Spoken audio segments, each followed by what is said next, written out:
या एडोलेसेंस के बारे में कितने जागरूक हैं और अपने बच्चों को भी जागरूक करना चाह रहे हैं। ये बहुत अच्छी बात है, ये बहुत अच्छा अपॉर्चुनिटी है मेरे लिए भी है, मुझे यहाँ पे आने का मौका मिला।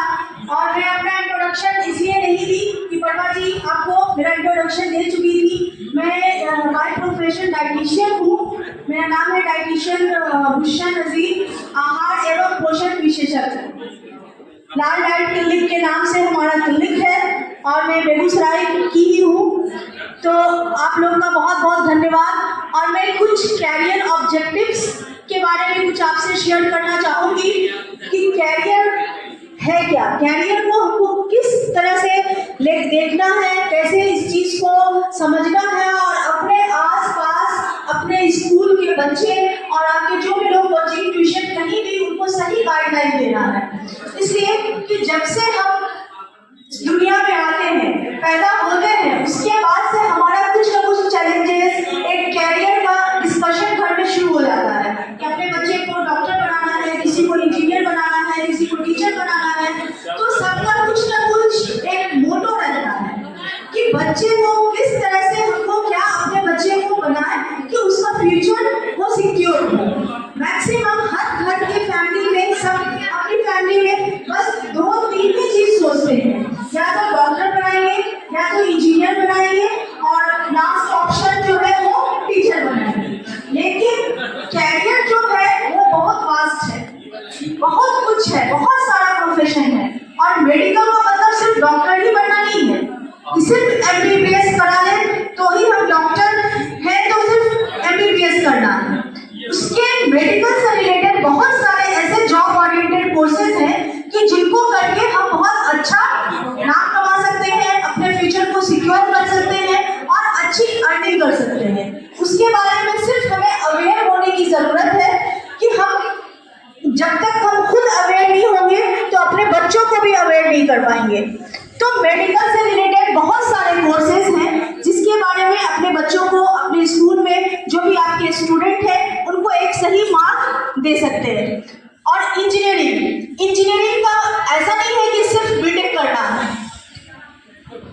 ज्यादातर हम लोग यही सोचते हैं कि सिविल है या टेलीकॉम है, मैकेनिकल है, बस 3-4 ब्रांच है, बस इसी को लेके चलना। नहीं, बहुत सारा ब्रांच है, कंप्यूटर साइंस है, अब तो आप AI के दौर में है, AI है और आर्किटेक्ट है, बहुत सारे ऐसे हैं। बीटेक में भी कोर्सेज हैं जिसमें अपना फ्यूचर आप आगे ले जा सकते हैं, देख सकते हैं।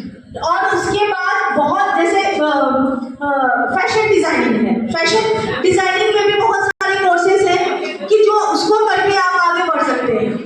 उसी तरह मेडिकल, मैं एज ए डॉक्टर सबसे पहले तो मेडिकल के बारे में लोगों को बहुत ज़्यादा ही सब यही सोचते हैं कि सिर्फ MBBS बच्चों को कराना है, वही हो गया। मेडिकल में आप बहुत सारे ऐसे कोर्सेज हैं मेडिकल से रिलेटेड, जैसे आप मुझे ही एग्जाम्पल ले लो, मैं डाइटिशियन हूँ, ये भी मेडिकल का ही एक पार्ट है। बहुत सारे फिजियोथेरेपिस्ट होते हैं, वो भी मेडिकल का ही एक पार्ट है।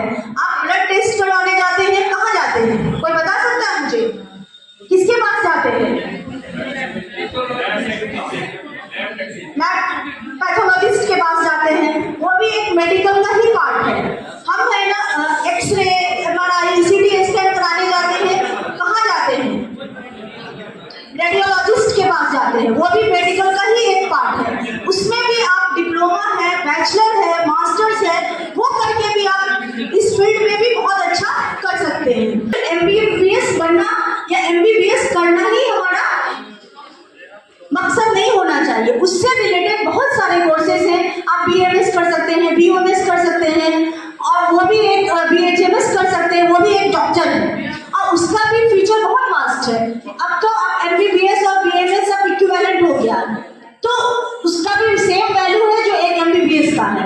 तो मेडिकल लाइन में ही बहुत सारे ऐसे कोर्सेज हैं, जॉब ओरिएंटेड कोर्सेज हैं, जो अपने बच्चे को उसमें हम भेज सकते हैं। अगर बच्चा मेडिकल लाइन से में इंटरेस्टेड है, अगर उसका बायो स्ट्रॉन्ग है और वो फ्यूचर में डॉक्टर बनना चाहता है, तो बहुत सारे ऑप्शंस हैं, आप उनको अपना ऑप्शंस बता सकते हैं। उसी तरह बीटेक में भी है, अभी इन्होंने बोला कि गांव में सिर्फ ITI, मैं एजुकेशन में भी हूँ, हमारा अपना कुछ कॉलेजेस है जहाँ पे बच्चे आते हैं एडमिशन के लिए।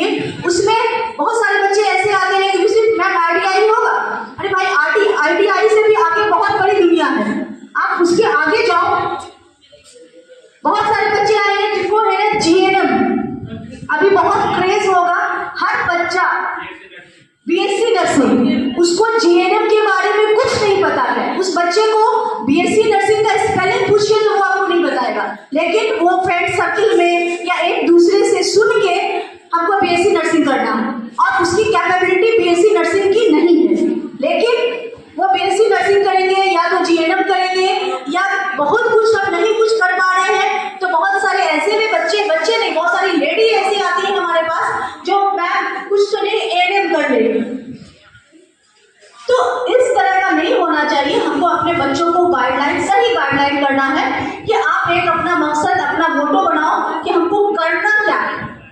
सबसे पहले तो खुद का जज करना है कि हमको करना क्या है, फिर अपनी फैमिली का बैकग्राउंड देखना है कि हमारी फैमिली क्या कराने को कैपेबल है, हमारी फैमिली हमें क्या गाइड कर रही है। और टीचर तो आप लोग वहाँ पे है ही है गाइडलाइन के लिए, बच्चे के साथ बच्चे का जो भी प्रॉब्लम है बच्चा आपसे डिस्कस करता है तो उसको गाइड करना है